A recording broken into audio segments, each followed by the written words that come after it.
अस्सलाम वालेकुम व्यूअर्स, मैं हूं माइके नफ्सियात मरवता ही। Welcome to my channel.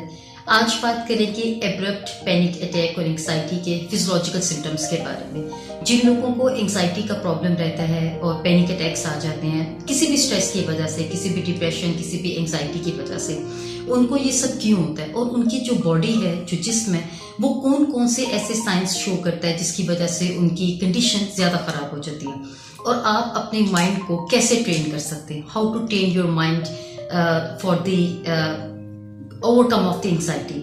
आप एंग्जाइटी को ओवरकम करने के लिए, पैनिक अटैक्स को ओवरकम करने के लिए अपने माइंड को कैसे ट्रेन कर सकते हैं। ऐसी कौन सी टेक्निक्स हैं जब आपको में से किसी को भी पैनिक अटैक्स या एंग्जाइटी की प्रॉब्लम हो, जो कि बहुत कॉमन है लोगों में। एंग्जाइटी होना, पैनिक अटैक्स होना, ये बहुत नॉर्मल बात है।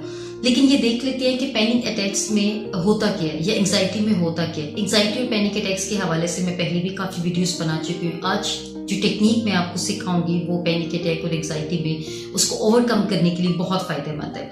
सबसे पहले तो ये कि एंग्जाइटी क्या है। एंग्जाइटी कहते हैं परसिस्टेंट वरीनेस को, एक ऐसी परेशानी मुस्तकिल तौर पे जो आपको हर वक्त महसूस हो, जिसकी कोई बाज़-औक़ात खास रीजन भी नहीं होती। लेकिन अगर किसी का पीछे से कोई डिप्रेशन चल रहा है, एंग्जाइटी चल रही है, कोई स्ट्रेस चल रहा है, या डिप्रेशन और एंग्जाइटी की वजह से उनको पहले कोई प्रॉब्लम चलती रही है, या उन्होंने पहले किसी किस्म की एंग्जाइटी को, पैनिक अटैक्स को या डिप्रेशन को अगर सफर किया है, तो उनमें एंग्जाइटी और पैनिक अटैक्स के चांसेस होने बहुत ज्यादा होते हैं। अब एंग्जाइटी का मतलब होता है मुस्तकिल तौर पे एक ऐसी परेशानी, जो ऐसा खौफ, ऐसी परेशानी जिसकी कोई बाज़-औक़ात हकीकत में कोई वजह नहीं होती। अगर आपने किसी की डेथ देखी है, कोई डिप्रेशन, कोई ट्रॉमा देखा है, तो आपको डेथ से कोई एंग्जाइटी हो गई है।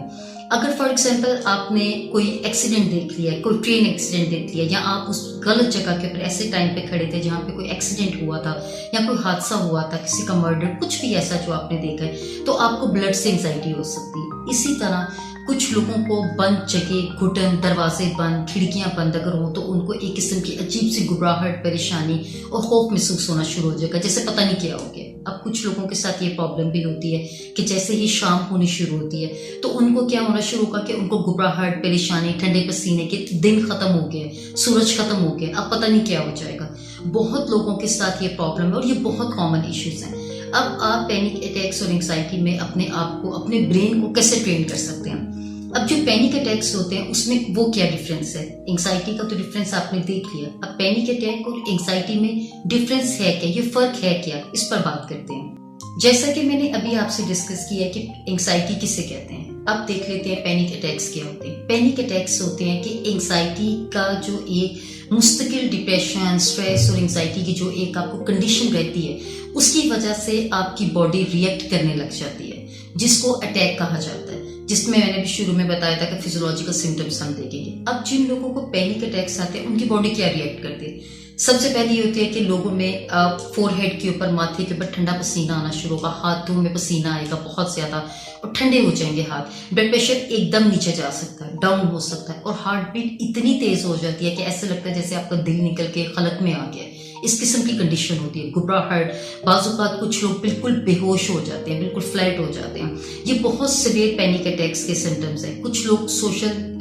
एंग्जाइटी का शिकार होते हैं। अब एंग्जाइटी की और पैनिक अटैक्स की भी मुख्तलिफ इकसाम होती हैं। जैसे कुछ लोग बहुत ज्यादा रश में नहीं जा सकते, शोर में नहीं जा सकते, वो एकदम घबरा जाएंगे, परेशान हो जाएंगे और बेहोश होने वाली कंडीशन हो जाएगी। या कुछ लोग शाम के वक्त बाहर नहीं निकल सकते, निकलेंगे तो उनको लगेगा कि पता नहीं क्या हो जाएगा। अब जो बॉडी है वो अगर रिएक्ट करे एंग्जाइटी की वजह से तो उसको पैनिक अटैक कहा जाता है। और इसके पीछे जो बेसिक रूट्स होती हैं वो आपको डिप्रेशन, स्ट्रेस, आपको पेट के कोई मसाइल होते हैं जिसको IBS कहते हैं, जिस पर मैं वीडियो बना चुकी हूँ, वो भी एक साइकोलॉजिकल कंडीशन होती है। बहुत से ऐसे मसाइल आपके पुराने चल रहे होते हैं। जब वो कंडीशन बहुत ज्यादा सिवियर हो जाती है तो वो पैनिक अटैक्स और एंग्जाइटी में कन्वर्ट हो जाती है। नाउ अब बात करते हैं कि ऐसी कौन सी टेक्निक है जिसमें आप अपने ब्रेन को ट्रेन कर सकते हैं। अब अगर मैं ये कहूँ कि ड्यूरिंग पैनिक अटैक और एंग्जाइटी आप अपने ब्रेन को ये एक्सरसाइज कर लें या आप अपने आप को इसके ऊपर ले आए, तो ये नामुमकिन बात है। ऑफ कोर्स उस वक्त इंसान अनकॉन्शियस कंडीशन में होता है, उसको नहीं पता होता कि वो कैसे मैनेज करें इन सब चीज़ों को। अब ये है कि आप ऐसी कौन सी टेक्निक इस्तेमाल कर सकते हैं जिसमें आपका जो ब्रेन है वो ट्रेंड हो जाएगा इस चीज़ के लिए, यानी आपका ब्रेन ट्रेंड हो जाएगा। आपको पता चल जाएगा कि आपको अगर पैनिक अटैक या एंग्जाइटी की कंडीशन होने वाली है, जिन लोगों के साथ ये प्रॉब्लम होती है उनको पता चल जाता है। अगर ऐसी कंडीशन होने वाली तो वो उस एक्सरसाइज को अपने ब्रेन में अगर उन्होंने ट्रेन किया होगा अपने आप को मेंटली तौर पे, तो ये बहुत हद तक ओवरकम हो जाता है।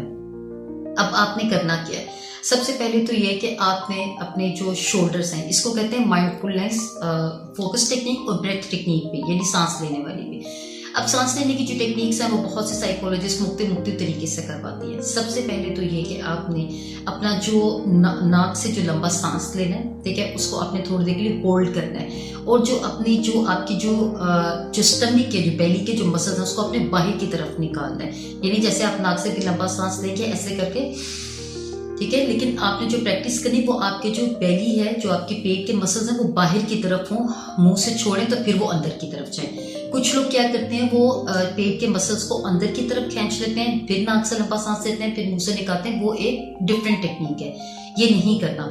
सबसे पहले आपने नाक से लंबा सांस लेना है और आपने अपनी बेली को बाहर की तरफ निकालना है, बाहर की तरफ। अब देखिए, नाक से लंबा सांस ऐसे लेंगे, अपनी बेली के मसल्स को बाहर निकालेंगे, मुंह से छोड़ेंगे, जब आप मुंह से सांस छोड़े फिर वो आपकी बेली अंदर जानी चाहिए, इसको कहते हैं ब्रेथ टेक्निक। उसके अलावा दूसरी टेक्निक ये होती है कि आपने अपने बॉडी को बिल्कुल स्ट्रेट रखना है, चेयर पे कुर्सी पे बिठा लें, दोनों हाथ आप अपनी टांगों के ऊपर रखें, अपने शोल्डर को बिल्कुल स्ट्रेट रखें, ठीक है। उसके बाद आपने सबसे पहले अपनी नेक को और गर्दन को स्टिफ करना है, अकड़ाना है यूं करके थोड़ी देर के लिए, फिर आपने रिलैक्स करना है। उसके बाद ये जो शोल्डर के जो मसल्स होते हैं ये स्टिफ हो जाते हैं एंग्जाइटी और पैनिक अटैक्स में, तो आपने इसको सबसे पहले राइट साइड पे अपनी नेक को थोड़ा सा स्टिफ करेंगे, अकड़ाएंगे, फिर दूसरी तरफ इस तरह करके अकड़ाएंगे, फिर गर्दन को पीछे की तरफ लेके जाएंगे, थोड़ा स्ट्रेच करेंगे, फिर नीचे की तरफ थोड़ा स्ट्रेच करेंगे।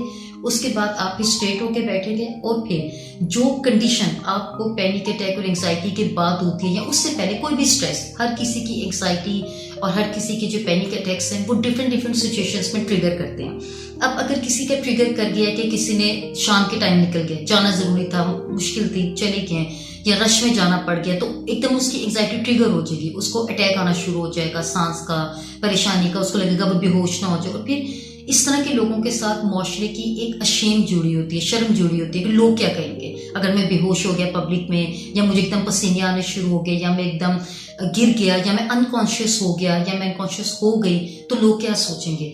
तो जो हमारे सर के ऊपर जो एक सोसाइटी का प्रेशर होता है ना, वो भी एक बहुत ज्यादा इसको एलिवेट कर देता है। तो अगर आपने अपने माइंड को ट्रेन किया होगा, जो दो टेक्निक मैंने आपको बताई है, दूसरी टेक्निक में आपने जो स्ट्रेट होकर बैठ जाना है, शोल्डर को रिलैक्स करना है, नेक को रिलैक्स करना है, जो मैंने अभी आपको बताया है। उसके बाद फिर आप अपनी आंखों को बंद करेंगे, बिल्कुल फोकस करेंगे, और आंखों के आप फील करेंगे कि आपकी आंखों के आगे बिल्कुल ब्लैंक व्हाइट पेपर है। फोकस करके आंखें बंद करके बैठना है, और जो कंडीशन होने की वजह से, जिसकी वजह से आपको पैनिक अटैक्स और एंग्जाइटी आते हैं, वो आपने अपने दिमाग में सोचनी है, और फिर उसको महसूस करना है कि पैनिक अटैक्स और एंग्जाइटी आपको क्यों होती है, क्या रीजन होती है, और फील करें उस सिचुएशन के अंदर। फिर आप नाक से लंबा सांस खींचेंगे, एक हाथ आप नाक के एक साइड के टिप पर रखेंगे, और फिर दूसरा हाथ आप अपनी बेली पे रखेंगे, फिर नाक से लंबा सांस खींचेंगे और उस सिचुएशन को फोकस करेंगे, मुंह से छोड़कर फील करेंगे वो सिचुएशन आपके सर से ब्लो आउट हो गई है, निकल के बाहर चली गई है। ये है तरीका आपने अपने ब्रेन को ट्रेन करने का।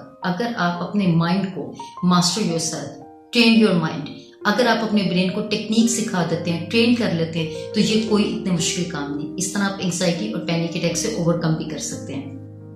अब इसके साथ ही जिन लोगों को सिवियर किस्म की पैनिक अटैक्स होते हैं, एंग्जाइटी होती है, वो उनके जो फिजियोलॉजिकल सिम्टम्स हैं, उनको ऐसे लगता है जैसे हार्ट की तरफ पेन हो रही है, मैंने पहले भी बताई थी ये बात, और बहुत और कंडीशंस भी होती हैं, तो वो फौरन डॉक्टर्स के पास भाग जाते हैं। इमरजेंसी कंडीशन में ऑफ कोर्स अगर आपकी सिवियर कंडीशन है तो आपको फौरन इमरजेंसी में जाना चाहिए, साइकाइट्रिस्ट या मेडिकल स्पेशलिस्ट को दिखाना चाहिए, ताकि आपकी करंट कंडीशन को हैंडल किया जा सके।